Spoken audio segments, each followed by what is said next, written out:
Unexpected talaga yung nangyari sa akin ngayong gabi kasi naubusan kami ng gas tapos gabi na at wala pa akong kasama dito sa bahay kasi yung partner ko mamaya pa uuwi. Sa mga nagsasabi dyan na bakit hindi na lang mag-order, hindi ko talaga alam kung saan mag-order dito online kasi kami bumibili lang kami ng tindahan tapos yung binibilhan namin medyo malayo din dito sa inuupahan namin. Buti na lang talaga at natuto talaga ako dito kasi doon sa bahay namin sa Bukid, doon sa probinsya namin, ganito yung ginagawa namin. Yung kahoy lang yung pinagsasaing namin and meron dito sa bahay namin din kasi may sirang bahay dito sa amin. So ayan, kumuha na lang ako ng kahoy ng panggatong at ayan, dito na ako nagsiga sa labas ng bahay namin. Kaya nga minsan hindi na rin ako namang problema kapag naubusan kami bigla ng gas kasi nga marunong naman ako mag-apoy tapos may mga sirang bahay dito sa amin yung dati inuupa na sinira na giniba na at doon na ako kumukuha ng panggatong tapos nagsisigat na lang ako dito sa labas ng bahay namin. Buti na lang talaga natutunan ko mga ganitong style doon sa bukid namin at ayan marunong akong magsaing na gamit itong apoy. Pero yun na nga kailangan ko tagapin dito na kailangan umitim talaga ng kaldero ko at kailangan linisan na naman yan bukas. Ay nako talaga. Bigla lang kasi kami naubusan ng gas at kumukulo na din yung sinaing ko kaya ayun butin talaga. So ganito yung gamit na kala namin. So ganyan lang siya, maliit lang naman yan. Nauubos pala namin yan ng isang buwan. Hindi lang pala first time ko magluto ng ganito. So dati din naubusan din ng kami isang beses kaya dito rin ako nagluto ng kahoy na yan.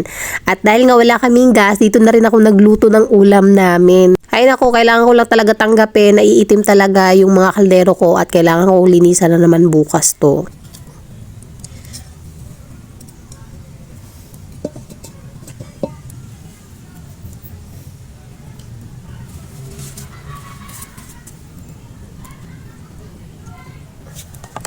Talaga pwedeng itanggi na kapag dito ka talaga nagisa sa kahoy talaga napakabango ng sibuyas bawang. Ewan ko na lang talaga kapag nagluluto talaga ako na gamit yung kahoy nababanguhan talaga ako ng sibuyas bawang.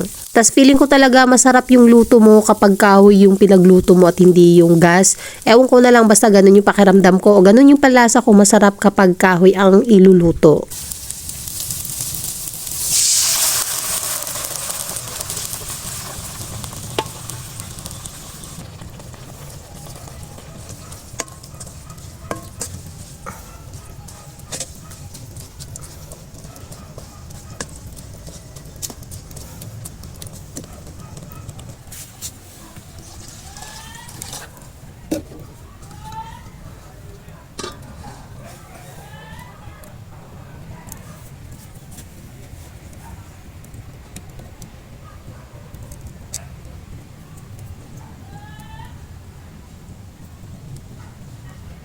Habang binabantayan ko nga yung niluluto ko dito, actually hindi pa ako tapos maglaba, meron pa akong labahan dyan sa kabila, pero ayan, nanonood na lang ako dito sa langit, ayan, maganda yung panahon ngayon, and buti na lang talaga hindi umuulan, at nakapagluto ako dito sa labas. Mag-aalas 8 na nga tong oras na to at ayan madilim na din talaga dito sa area namin. Pero napakatahimik lang dito, may ririnig mo lang talaga yung mga nag-uusap. Pero walang masyadong sakyan kasi medyo malayo-layo kami sa highway. At ayan na nga, tinignan ko yung niluto ko dito at nakapaapa ako. Kasi nasa harapan lang naman talaga ng inuupahan namin yan. So bakanting lote lang yan dyan sa harap namin na dating bahay din na paupahan tapos sinira lang. Diyan na rin ako kumukuha ng panggatong para ipang apoy ko.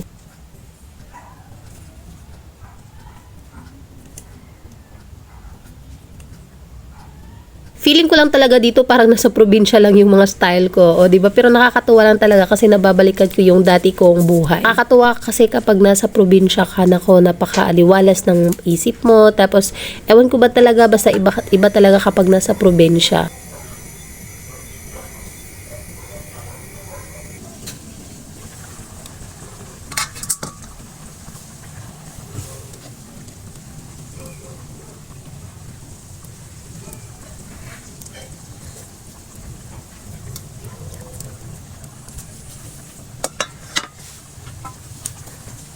Naglagay pala ako ng talbos ng kamote dito at galing yan dyan sa mga tinanim ko. So katabi lang dyan sa pader na yan, may tinanim ako dyan ng mga talbos ng kamote at dyan ko lang yan nakuha. O diba, nakapaglibre pa ako ng gulay ngayon.